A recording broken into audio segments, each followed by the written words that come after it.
Assalamualaikum warahmatullahi wabarakatuh. Wilujeng patepang deui dina pangajaran basa Sunda. Dina danget ieu urang ngebahas ngeunaan laporan kagiatan.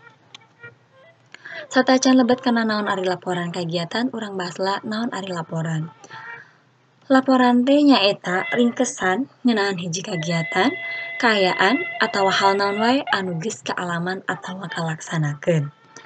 Dina cara nepikeunana, laporan teh bisa sacara lisan atawa sacara tulisan. Nah, ditilik tina eusina, laporan teh dibagi tilu, nyaeta aya laporan kagiatan teh nyaeta eusina geus dilaksanakeunana hiji kagiatan. Contohna aya misalkan laporan kagiatan piknik, laporan kagiatan lomba, jeung kagiatan-kagiatan nu sejenna. Nah, nu kadua aya laporan keuangan. Laporan keuangan mah eusina ngeunaan kaluar asupna duit di hiji lembaga atawa pausahaan. Nu ngalaporkeunana biasana karyawan kadununganana atawa kaatasanana. Nah, laporan nu katilu nyaeta laporan jurnalistik. Laporan jurnalistik mah eusina ngeunaan lalampahan wartawan dina ngaliput tempat atawa hiji hal anu dipandang aya mangpaatna keur batur. Nah, kunaon kedah aya mangpaatna keur batur? Lantaran laporan jurnalistik mah dimuat dina media majalah atanapi koran. Salajengna aya ciri-ciri anu ngabedakeun antara laporan jurnalistik jeung laporan kagiatan. Nu kahiji, perkara nu dilaporkeun kudu aya mangpaatna keur nu maca, lantaran laporan jurnalistik mah engke dimuat dina majalah atawa koran. Nah, jadi lantaran seueur nu maca tangtosna wae kedah aya mangpaatna keur nu maca eta.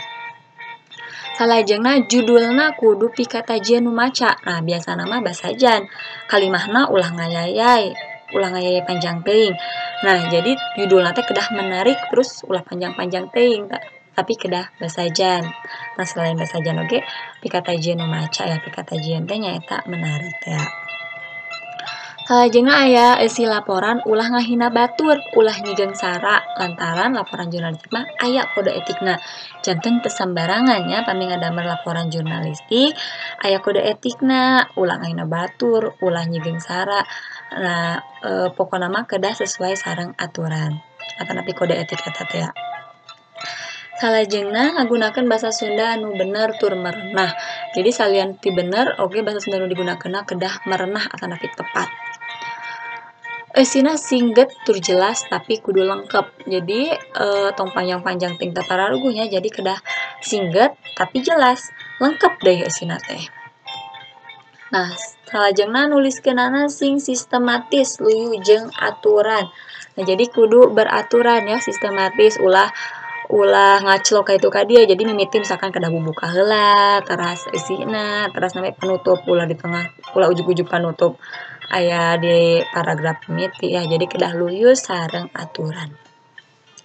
Salajengna laporanana kudu pikatajian atawa pikaresepeun nu maca. Nah, naon dilaporkeunana oge kedah menarik jeung pikaresepeun kanggo nu maca. Salajengna isi laporan bisa dilengkepan ku foto jeung tanda bukti sejenna. Jadi supaya langkung akurat, langkung menarik oge pami dilengkepan ku foto mah. Jadi pami foto teh tiasa dilebetkeun supaya laporanana langkung kuat buktina ya. Salajengna aya raraga laporan kagiatan. Aya bentukna teh sapertos sistematika A. Nah, dina sistematika A mah bentukna teh nu kaeja kagiatan atanapi tema. Nah, ku hideut disebatkeun di dieu naon jejerna, naon temana. Teras aya tempat jeung waktu kagiatan. Tempatna di mana, waktuna iraha. Terus aya pamilon jeung calegara, pamilonna saha wae atanapi pesertana saha wae, calegarana saha wae atanapi panitiana saha wae. Terus aya kasang tukang teh nyaeta latar belakang. Terus aya pedaran kagiatan, ku hideuk didinya dipedar kagiatanna naon wae kumaha wae. Nah, terakhir aya panutup ya. Terus salajengna aya sistematika B.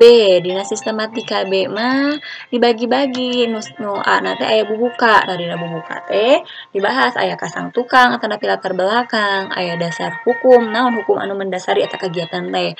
Terus aya maksud jeung tujuan, naon maksud sareng tujuan hideuk ngayakeun eta kagiatan teh dibahas di dinya. Terus aya wengkuan kagiatan, kagiatanana mencakup naon wae ku hideuk dibahas di dinya.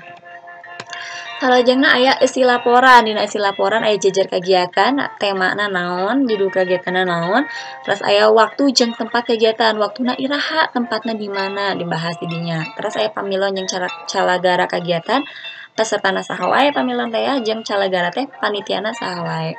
Terus aya hasil kagiatan, kumaha hasilna, dina lomba mah misalkan saha wae juarana, misalkan teh sapertos gitu. Tanapi lancar henteu kagiatan eta lumangsungna.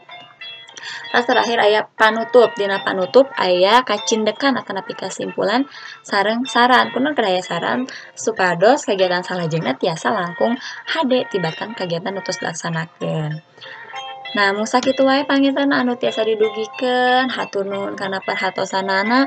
Wassalamualaikum warahmatullahi wabarakatuh.